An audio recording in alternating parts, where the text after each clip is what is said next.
¿Qué tal mis ciberamigos y hermanos en la fe? Soy Jimmy Carranza. Bienvenidos a su canal. Que Dios les bendiga.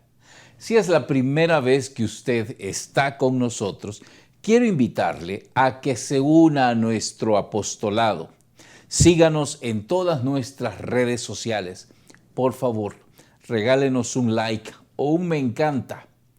También quiero invitarle a que se convierta en un misionero usted también, simplemente compartiendo este material en sus propias redes sociales. Siga con nosotros, le prometo que tendremos 15 minutos de mucha bendición. Comencemos invocando juntos el Espíritu Santo. En el nombre del Padre, del Hijo y del Espíritu Santo. Amén. Ven Espíritu Santo, llena los corazones de tus fieles. Enciende en ellos el fuego de tu amor. Envía, Señor, tu Espíritu Creador y renovarás la faz de la tierra. Oh Dios, que has iluminado los corazones de tus hijos con la luz del Espíritu Santo, haznos dóciles a sus inspiraciones para gustar siempre el bien y gozar de sus consuelos. Por Jesucristo nuestro Señor. Amén. Hoy quiero hablarle de lo que debo y no debo creer de la Biblia. Muchas veces nos perdemos de las promesas de la Biblia por dos razones fundamentales: por exceso y por defecto. Por exceso, porque a veces somos demasiado ilusos, sobre todo los que somos creyentes. Creemos ciegamente todo lo que dice la Biblia y a veces llegamos a pensar que es verdad que la Biblia dice cosas que no dice. Pero también pecamos por defecto, porque somos tan escépticos que creemos que nada de lo que dice la Biblia es cierto. Sobre todo esto pasa con los no creyentes, que terminan burlándose de las promesas bíblicas porque simplemente piensan que todo lo que dice la Biblia no es verdad. Y es que también a muchos santos les pasó lo mismo. Por ejemplo, San Agustín, obispo de Hipona. Él, antes de convertirse en un hombre de Dios al cristianismo, él era un filósofo maniqueísta, cuestionaba todo. Y él mismo se burlaba, según dice sus confesiones, de lo que la Biblia decía. Decía cosas como, por ejemplo, estos apóstoles debieron estar borrachos cuando escribieron semejantes cosas. Pero en una ocasión, oyendo a San Ambrosio, el que en ese entonces era el obispo de Hipona, oyó una frase que le cautivó. Él decía: no es la letra, sino el espíritu de la letra. Con esto, San Ambrosio le hacía entender a San Agustín que no es la letra escrita la que debemos creer, sino el sentido de las palabras. Por eso, para poder aprovechar de una manera mejor las verdades bíblicas, yo quiero compartir contigo algunas ideas que te van a servir para poder sacar mayor lucro, mayor beneficio a la Biblia cuando la leas. Primero, la Biblia no es un libro. No es un libro que deba leerse de pasta a pasta como se lee una novela, como se lee un cuento o como se lee una historia. No, la Biblia no es un libro, es una colección de libros. Hay varios libros que contiene la Biblia, 73 libros, dice la Iglesia Católica que tiene. Eso significa que hay alrededor de 73 autores, 73 personajes que intervinieron en la escritura de la Biblia. Hombres de diferentes épocas, formas de pensar, formas de actuar, con costumbres distintas y de manera de expresarse muy variadas. Hay que entender que en la Biblia, por haber tantos libros, tenemos que ver que también existen tantos géneros literarios. Los géneros literarios son formas de expresar las ideas escrituralmente. Y no todos dicen una cosa o una misma idea de la misma forma. Entonces, empecemos por eso. Segundo, la Biblia, aunque contiene historias, no es un libro de historia que vamos a cotejar con la historia universal. No, eso es inaudito. Evidentemente, aunque los autores o los estudiosos o entendidos de la Biblia la han ordenado de manera que parezca una historia que empieza con el origen y termina con el final, no es una historia que empieza en un momento y termina en otro, sino que son historias que nos cuentan mensajes que debemos entender. Algunas personas caen en ese error. Por ejemplo, los testigos de Jehová, que también creen en la Biblia, sostienen que la evidencia fósil que la Biblia no menciona son trampas del diablo para engañarnos. Por otro lado, he oído a personas de otras denominaciones religiosas no católicas diciendo, armando teorías conspirativas, que de dónde salió la esposa de Caín, ya que cuando Caín se fue del paraíso, dice la Biblia que luego consiguió una esposa. ¿De dónde salió? Y empieza la gente a especular, es que era una hermana, es que era una fulanita llamada no sé qué, y todo mundo habla de que era así. No, ni siquiera es una historia de una familia. No, Adán y Eva no conformaron una familia.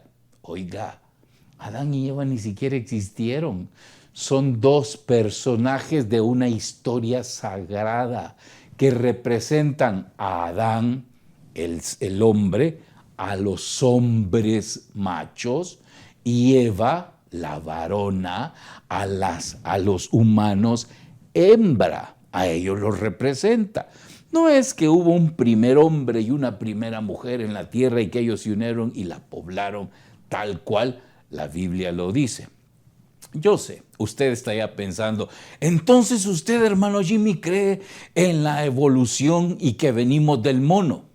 Sí, hay una teoría evolucionista que está comprobada, que el hombre sufrió un proceso evolutivo hasta llegar a ser como es ahora. No nos parecíamos hace 10,000 años.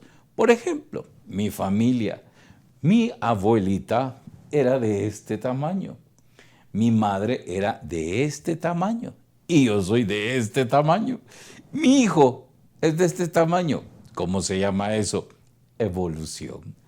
Hemos sufrido evolución, pero eso de la teoría que venimos del mundo, del mono, ni siquiera la ciencia lo ha probado.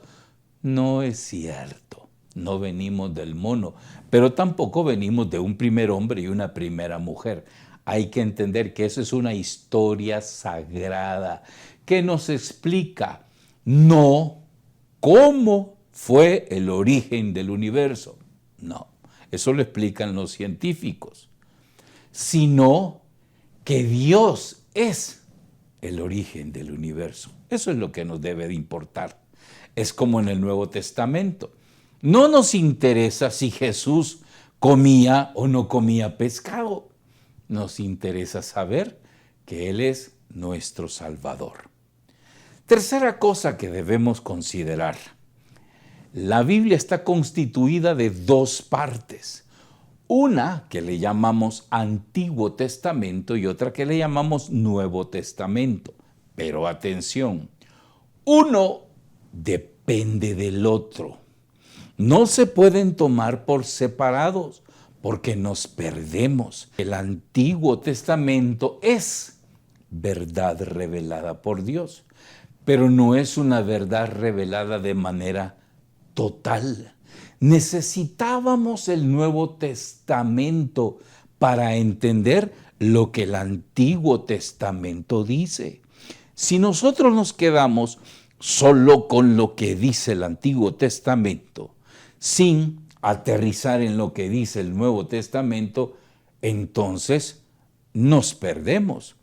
Por ejemplo, ¿es necesario y obligatorio dado por Dios este mandamiento que debemos dar el diezmo? Sí, lo dice la Biblia en el Antiguo Testamento. Pero ¿qué dice el Nuevo Testamento? San Pablo dice en la carta a los Corintios, cada cual dé según el dictamen de su corazón, no de mala gana, sino con alegría, que Dios bendice al dador alegre. Entonces, aquello de dar el diezmo de manera obligatoria queda superado con lo que dice el Nuevo Testamento. Lo más importante es no dar la 10ª parte, sino dar de corazón. ¿Se da cuenta? Hay quienes se quedan solo con el Antiguo Testamento y el Nuevo Testamento lo desechan y por eso se pierden, se disipan en la verdad. Otra cosa que podemos considerar a la hora de estudiar la Biblia es el sentido de ciertas palabras. Fíjese que la Biblia es un libro que se escribió en un lapso de 1100 años. Quiere decir que no siempre hubo Biblia. Ni siquiera el mismo Jesús usó una Biblia. Ya no se diga los apóstoles, no usaron Biblia.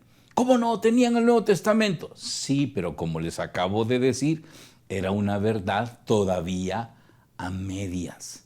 Se necesitaba la verdad completa que está contenida en el Nuevo Testamento.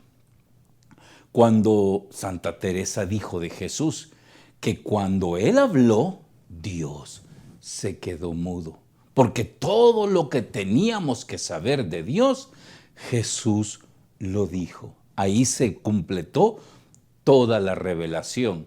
Después de eso, ya no hay nada más que decir. Entonces, cuando nosotros vemos que no hubo Biblia siempre, ¿cómo hicieron los antiguos para conocer la verdad de Dios? Mire que esto es bien interesante.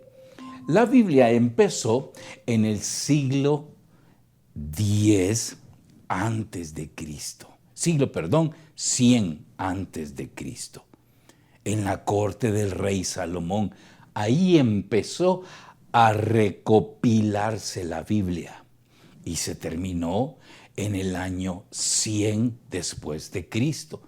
Parece ser que el último de los libros que se escribió fue el Evangelio de San Juan, ni siquiera el Apocalipsis.